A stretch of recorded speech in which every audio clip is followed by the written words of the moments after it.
സ്നേഹമുള്ള കുട്ടികളെ, നമുക്കെല്ലാവർക്കും കോമൺ ആയിട്ടുള്ളൊരു ആഗ്രഹമുണ്ട്, സത്യം അറിയാനുള്ള ആഗ്രഹം. നമ്മൾ വീട്ടിലായിരിക്കുമ്പോൾ മേശപ്പുറത്ത് അമ്മ എന്തെങ്കിലുമൊക്കെ മൂടി വെച്ചിട്ടുണ്ടെങ്കിൽ നമ്മൾ വെറുതെ നടക്കുമ്പോൾ നമുക്കൊന്ന് തുറന്നു നോക്കാൻ എന്താകത്തൊന്നും അറിയാനുള്ളൊരു ആഗ്രഹമാണ്. അല്ലെങ്കിൽ എന്തെങ്കിലുമൊക്കെ സംഭവിച്ചെന്ന് കേൾക്കുമ്പോൾ നമ്മൾ ചോദിക്കും, സത്യത്തിൽ എന്താ സംഭവിച്ചത്, ശരിക്കും എന്താ നടന്നത്, കാര്യങ്ങൾ കറക്റ്റായിട്ട് അറിയാനുള്ള ഒരു ആഗ്രഹം.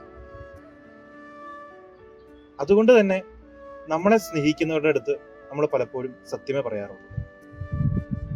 മാത്രവുമല്ല, നമ്മൾ ഇഷ്ടപ്പെടുന്നവരെ നമ്മളോട് കള്ളം പറയുമ്പോൾ, സത്യം പറയാതിരിക്കുമ്പോൾ നമുക്ക് പെട്ടെന്ന് സങ്കടമാവും. കാരണം സത്യത്തിൽ അത്രമേൽ ആഗ്രഹമുണ്ട് നമുക്ക് സത്യം അറിയാം.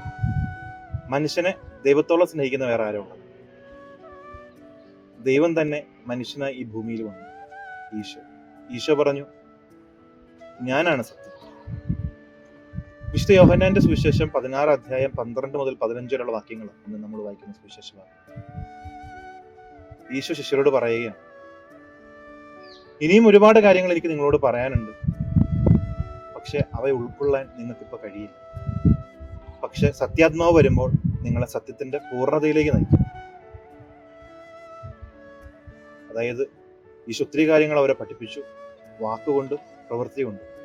പക്ഷെ എല്ലാ കാര്യങ്ങളൊന്നും അവർക്കിപ്പം ഇനിയും കുറെ കാര്യങ്ങൾ പറഞ്ഞപ്പോൾ അവർക്ക് മനസ്സിലാവില്ല, കാരണം അത്രത്തോളം ഉണ്ടേ കാര്യങ്ങൾ. അപ്പൊ ഈശോ പറയാണ്, പക്ഷെ നിങ്ങൾ പേടിക്കണ്ട, പരിശുദ്ധാത്മാവ് വരുമ്പോൾ നിങ്ങളിത് ഈ സത്യത്തിന്റെ ഡെപ്തിലേക്ക് കുറച്ചും കൂടെ ഇറങ്ങും.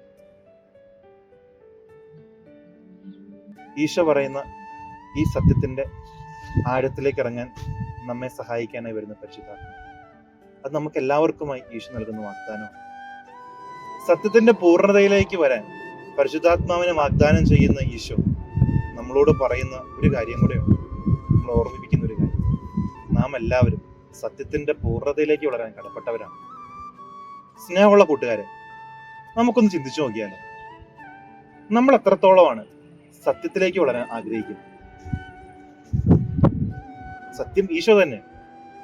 സത്യത്തിന്റെ പൂർണ്ണതയിലേക്ക് വളരുക എന്ന് പറഞ്ഞാൽ ഈശോയുമായുള്ള ബന്ധത്തിൽ വളരുക തന്നെയാണ്. പക്ഷെ ഈ സത്യത്തിന് ഒരു പ്രത്യേകതയാണ്. അത് നമ്മൾ ഈ മാത്സിലും ഫിസിക്സിലും പഠിക്കുന്ന പോലെ വെറുതെ പുസ്തകത്തിൽ ഇരുന്ന കുറെ തിയറിയല്ല. A+B² എന്ന് പറയുന്നത്, അല്ലെങ്കിൽ ചില കെമിക്കൽ ഇക്വേഷൻസ് പഠിക്കുന്നത് പോലെ വെറുതെ പഠിച്ചെടുക്കുന്ന സാധനമാണ്. മറിച്ച് അത് ജീവിതത്തിൽ കൊണ്ടുവരേണ്ട ഒരു സാധനം കൂടെ.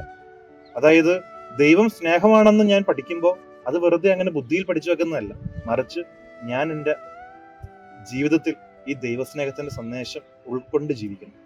അല്ലെങ്കിൽ മരണശേഷം ഒരു ജീവിതം ഉണ്ടെന്നും മരണശേഷം സ്വർഗവും നരകവും ഒക്കെ ഉണ്ടെന്ന് വെറുതെ തിയറിയായി പഠിച്ചാൽ മാത്രം പോലെ, മറിച്ച് എൻ്റെ ജീവിതത്തിൽ ആ സ്വർഗത്തെ ലക്ഷ്യമാക്കി ഞാൻ ജീവിക്കണം.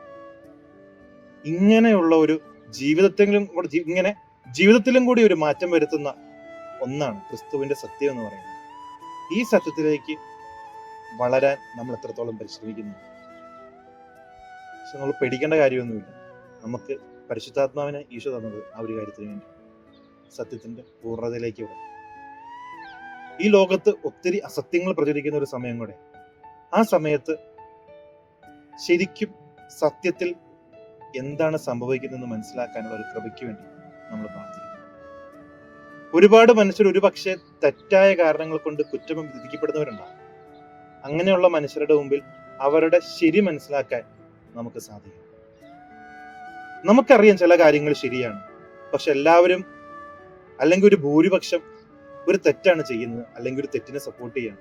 പക്ഷെ നമുക്ക് ശരി എന്ന് തോന്നുന്ന ഈശോ പഠിപ്പിച്ച ചില മൂല്യങ്ങളിൽ അടിയുറച്ചു നിൽക്കാനുള്ള ഒരു ധൈര്യമുണ്ട്. ആ ധൈര്യം ഈ സത്യത്തിലേക്കുള്ള വളർച്ചയിൽ നിന്ന് വരുന്നു. സ്നേഹമുള്ള കുട്ടികളെ,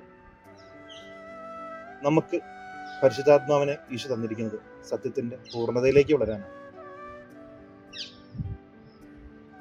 ഈശോ തന്നെയാകുന്ന സത്യത്തെ നമുക്ക് കുറച്ചും കൂടെ ആഴത്തിൽ മനസ്സിലാക്കാം. നമ്മുടെ കാറ്റീസം ക്ലാസ്സുകളിലൊക്കെ ഈശോയെ പറ്റി അറിഞ്ഞ്, ഈശോയെ കൂടുതൽ സ്നേഹിച്ച്, ഈശോയാകുന്ന സത്യത്തെ നമുക്ക് നമ്മുടെ ജീവിതത്തിന്റെ ഭാഗമാക്കി പറ്റും.